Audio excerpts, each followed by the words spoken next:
माघ पूर्णिमा की सभी सनातनी बंधुओं को बहुत बहुत शुभकामनाएं। माघी पूर्णिमा का बहुत ही महत्व है। माघ मास का ही इतना महत्व है और माघ मास के लिए कहाँ कहाँ पे स्नान करना पुण्यदायक माना गया है वो बताया गया है। मित्रों, अभी तो ये कुंभ स्नान चल रहा है तो सभी लोग प्रयागराज जा रहे हैं, लेकिन कुंभ अगर नहीं होता है तो भी वो भी वर्ष में माघ मास में स्नान का तीर्थ स्नान का बहुत ही महत्व बताया गया है। वो तीर्थ कौन कौन से है वो मित्रों हम बताएंगे, लेकिन इसके पहले हम जानेंगे अपना राजा निमि और योगेश्वरों का संवाद। तो नमस्कार मेरे सनातनी परिवार, हम हिंदुस्तानी आरके चैनल पर आप सभी का बहुत बहुत स्वागत है। नवयोगेश्वर का संवाद, इसमें हम आ गए हैं 9वें प्रश्न पर, जो कि राजा निमि प्रश्न करते हैं। लेकिन इसके पहले मित्रों, आप इस चैनल पर नए हैं तो हम हिंदुस्तानी आरके चैनल को सब्सक्राइब कर लीजिए, साथ ही बाजू वाले बेल आइकन को भी प्रेस कर दीजिएगा और वीडियो पसंद आता है तो लाइक कमेंट और शेयर करना मत भूलिएगा। आइए मित्रों, हम जानते हैं 9वां प्रश्न। राजा निमि ने पूछा कि योगेश्वरों, आप लोग कृपा करके यह बतलाइए कि भगवान किस समय किस रंग का कौन सा आकार स्वीकार करते हैं और मनुष्य किन नामों और विधियों से उनकी उपासना करते हैं। इसका जवाब अभी 9वें योगेश्वर करभाजन जी कहते हैं कि राजन, 4 युग है, सत्य, त्रेता, द्वापर और कली। इन युगों में भगवान के अनेकों रंग, नाम और आकृतियां होती है तथा विभिन्न विधियों से उनकी पूजा की जाती है। सतयुग में भगवान के श्री विग्रह का रंग होता है श्वेत। उनके 4 भुजाएं और सिरपट जटा होती है तथा वे वल्कलकाही वस्त्र पहनते हैं। काले मृग का चर्म, यज्ञोपवीत, रुद्राक्ष की माला, दंड और कमंडलू धारण करते हैं। सतयुग के मनुष्य बड़े शांत, परस्पर वैर रहित, सबके हितैषी और समदर्शी होते हैं। वे लोग इंद्रियों और मन को वश में रखकर ध्यान रूप तपस्या के द्वारा सबके प्रकाशक परमात्मा की आराधना करते हैं।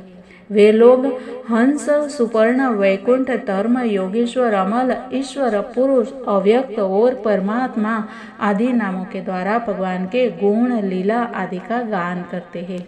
राजन, त्रेता युग में भगवान के श्री विग्रह का रंग होता है लाल। 4 भुजाएं होती है और कटिभाग में वे 3 मेखला धारण करते हैं। उनके केश सुनहले होते हैं और वे वेद प्रतिपादित यज्ञ के रूप में रहकर श्रुक, श्रुआ आदि यज्ञ पात्रों को धारण किया करते हैं। उस युग के मनुष्य अपने धर्म में बड़ी निष्ठा रखने वाले और वेदों के अध्ययन अध्यापन में बड़े प्रवीण होते हैं। वे लोग ऋग्वेद, यजुर्वेद और सामवेद रूप वेद त्रयी के द्वारा सर्वदेव स्वरूप देवाधिदेव भगवान श्री हरि की आराधना करते हैं।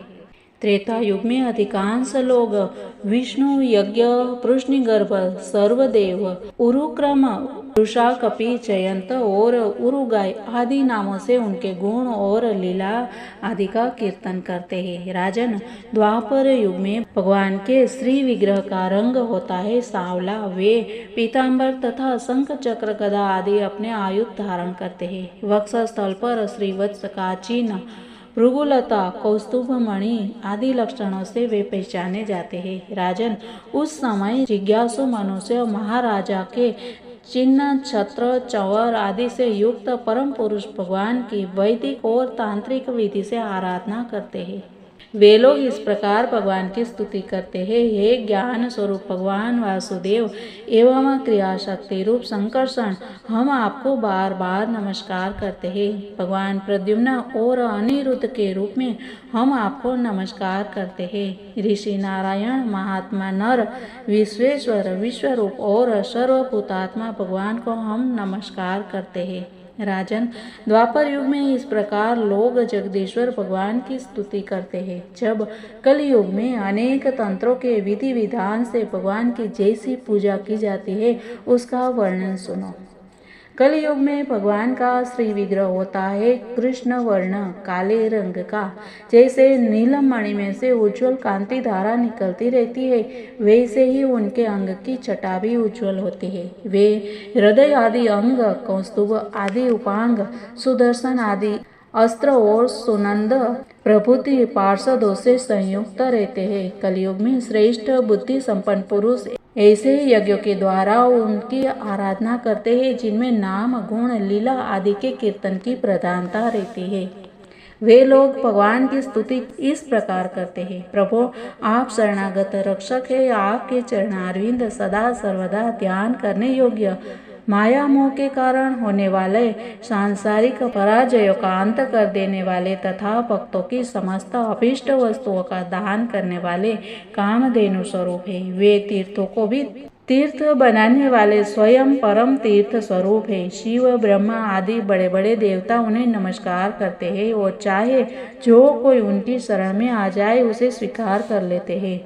सेवकों की समस्त आरती और विपत्ति के नाशक तथा संसार सागर से पार जाने के लिए जहाज है।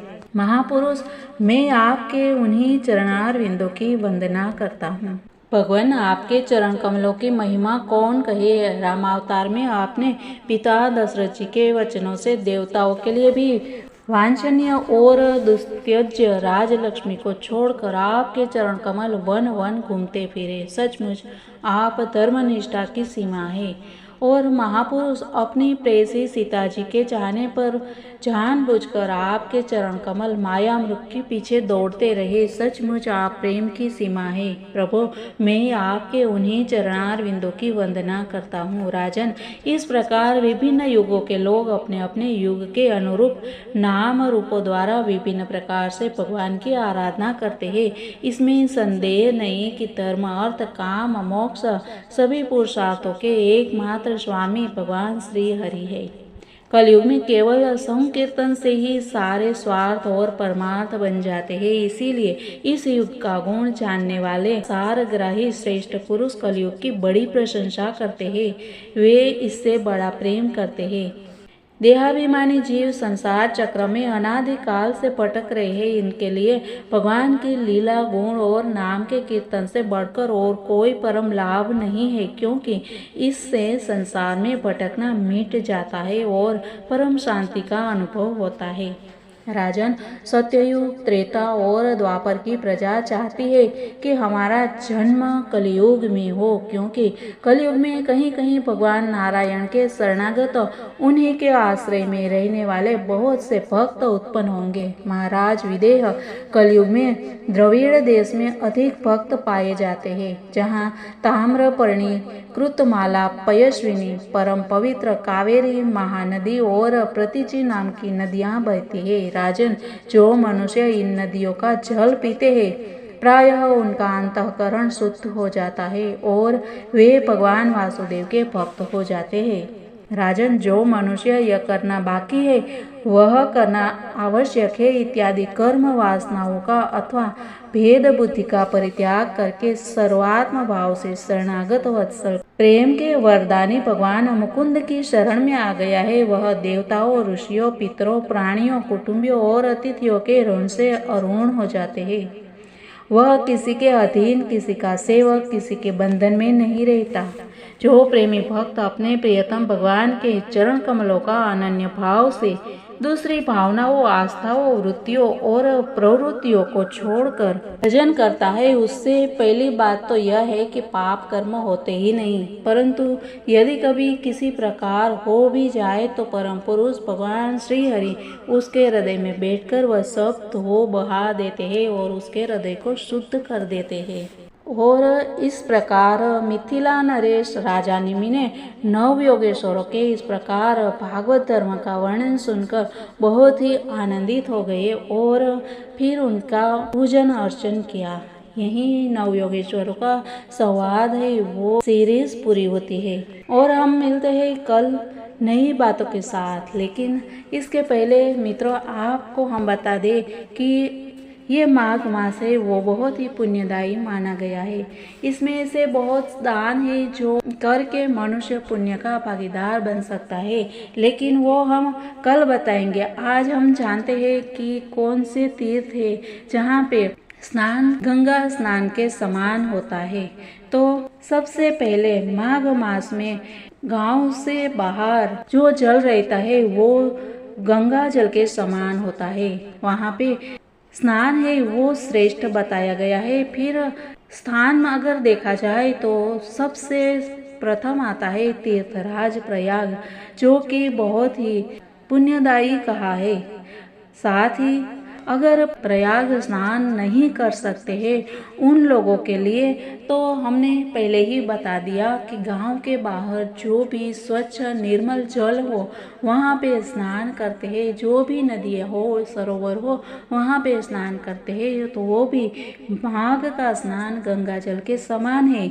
और इसके अलावा ऐसा कहा गया है कि प्रयाग का स्नान तो सभी तीर्थों की कामना पूर्ति के लिए है। धर्म अर्थ काम और मोक्ष चारे पुरुषार्थों को प्राप्त कराने वाला है। और इसके अलावा है नैमिषारण्य, कुरुक्षेत्र, हरिद्वार, उज्जैन, सरयू, यमुना, द्वारिका, अमरावती, सरस्वती और समुद्र का संगम, गंगा सागर संगम, कांची, त्र्यंबक तीर्थ, सप्त गोदावरी तट, कालंजर, प्रभास, बद्रिकाश्रम, महालय, ओंकार क्षेत्र, पुरुषोत्तम क्षेत्र यानी कि जगन्नाथपुरी, गोकर्ण, भृगुकर्ण, भृगुतुंग, पुष्कर, तुंगभद्रा, कावेरी, कृष्णावेणी, नर्मदा, सुवर्णमुखी तथा वेगवती नदी, ये सब माघ स्नान के लिए बहुत ही श्रेष्ठ स्थान कहा गया है। तो मित्रों, ये बहुत ही महत्वपूर्ण जानकारी हमने आपको दे दी है। तो अभी भी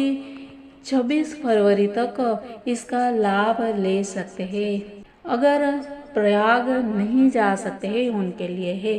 तो मित्रों, ये जानकारी आपको कैसी लगी? अगर आपको ये पसंद आई है तो आप इसको शेयर करना आप मत भूलिएगा, और वीडियो पसंद आता है तो लाइक भी कर दीजिएगा। मित्रों, मिलते हैं कल। तब तक के लिए सबको जय हिंद, वंदे मातरम, भारत माता की जय, सनातन धर्म की जय।